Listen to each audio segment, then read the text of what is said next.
Hola, ¿qué tal chicos? ¿Cómo están? Espero se encuentren muy bien y que sus familias también estén muy bien. Dado todo lo que hemos estado pasando, creo que nos hemos alejado bastante y digo, al final de cuentas es entendible, todos tenemos problemas y asuntos que resolver, pero creo que nunca hay que olvidarnos el siempre tratar de tener una intimidad con Dios.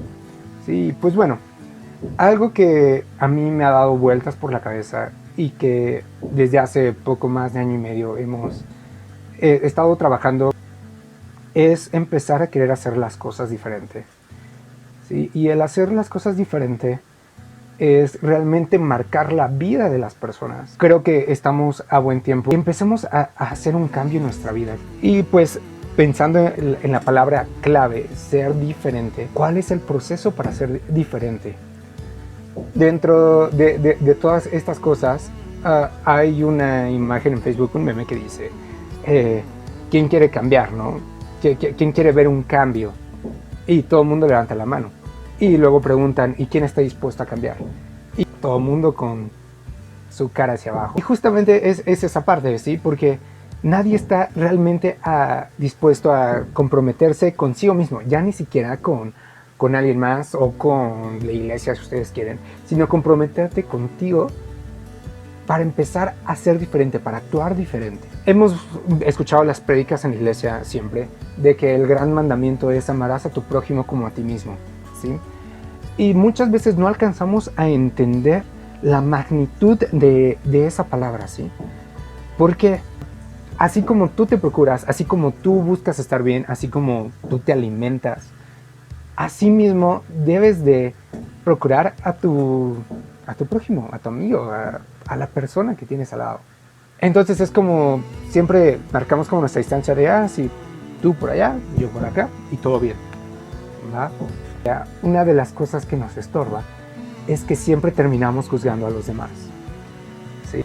Y creo que dentro de las cosas para poder llegar a ser una persona diferente es empezar por eso, ¿sí? Si pueden acompañarme, vamos a Romanos 2 del 1 al 3. Dice, por lo cual eres inexcusable, oh hombre, quien quiera que seas tú que juzgas, pues en lo que juzgas a otro te condenas a ti mismo, porque tú que juzgas haces lo mismo. Mas sabemos que el juicio de Dios contra los que practican tales cosas es según verdad. Y piensas esto, oh hombre, tú que juzgas a los que tal hacen y haces lo mismo, que tú escaparás del juicio de Dios. Sí, aquí podemos ver un texto clave. Simplemente, ¿por qué no debemos de juzgar o por qué no debemos de hacer este tipo de cosas? Porque simplemente Dios lo prohíbe. Cuando dice que es inexcusable, quiere decir que no hay excusa para decir que podemos hacerlo. Porque no existe ninguna razón en el mundo para ello. ¿Sí? No, simplemente nada, no hay, no existe. Porque cuando juzgamos a otro, nos condenamos a nosotros mismos, ¿sí? Eso lo vamos a ver un poquito más adelante con otro versículo para que quede un poquito más claro. Pero bueno, viene aparte otra pieza clave. La razón principal para no juzgar, que en este caso lo podemos ver en Mateo del 1 al 5, ¿sí? Que dice, no juzguen a nadie para que nadie los juzgue a ustedes, porque tal como juzguen se les juzgará, y con la medida que midan a otros se les medirá a ustedes. ¿Por qué te fijas en la astilla que tiene tu hermano en el ojo y no le das importancia a la viga que está en el tuyo? ¿Cómo puedes decirle a tu hermano, déjame sacarte la astilla del ojo cuando ahí tienes una viga en el tuyo? Hipócrita, saca primero la viga de tu propio ojo y entonces verás con claridad para sacar la astilla del ojo de tu hermano. El primer versículo que dice que no juzguemos para que no seamos juzgados, esto hace mucha referencia a que si tú eres muy duro al juzgar, pues de esa misma forma cuando tú te equivoques, así mismo vas a ser juzgado. Van a ser duros contigo.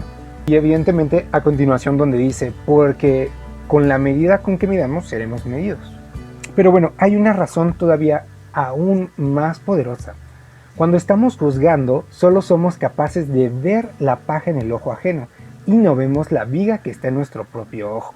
Muchas veces ignoramos nuestros propios problemas, nuestras propias equivocaciones Y para poder hacerlo, para poder esquivar ese tipo de cosas, terminamos viendo las de los demás. Y entramos en la parte del conformismo de que yo sí estoy mal, pero él está peor.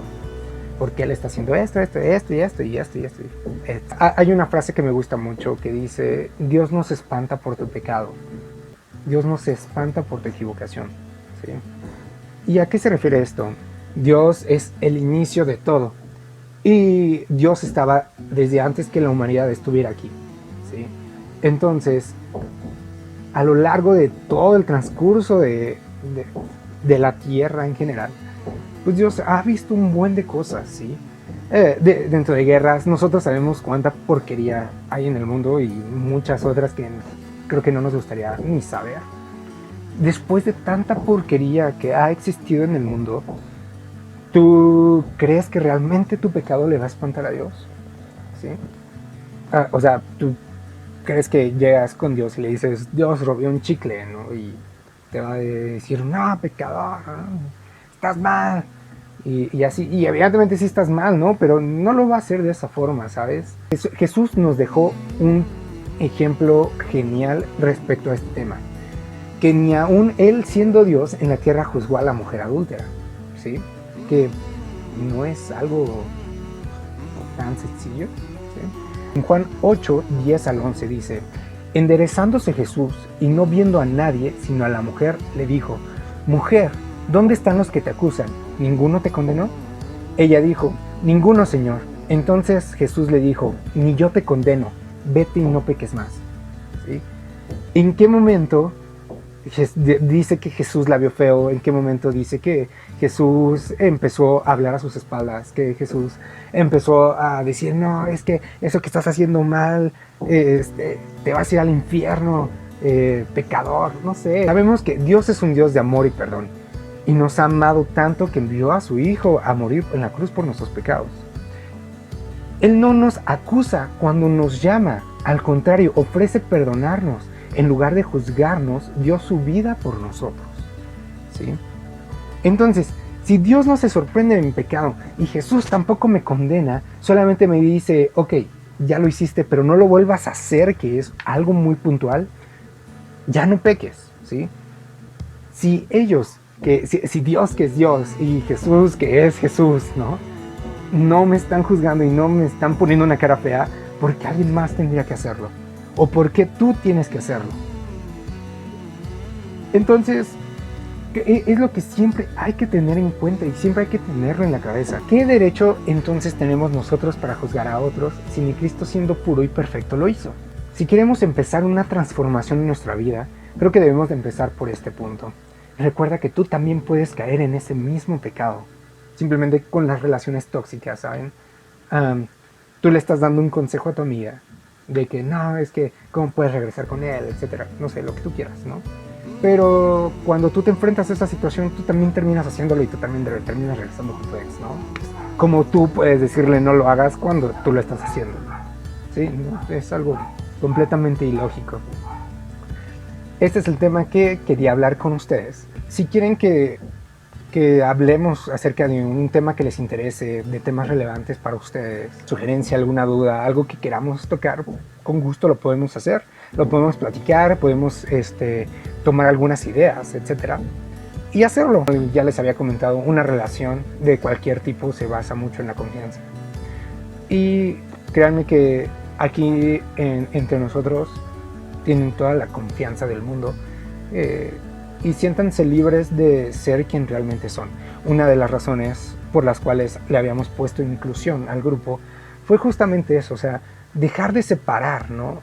Y que todos nos podamos integrar como uno solo, ¿no? Al final, sin juzgarnos, sin ver las cosas de alguien, pero sí levantarnos juntos. Y siento que es lo más importante. Entre otras cosas también se le puso inclusión, ¿no? Que ya después se le contará eso. Pero bueno, estoy muy contento de haber podido hacer esto con ustedes y espero ya verlos pronto. Que Dios los bendiga.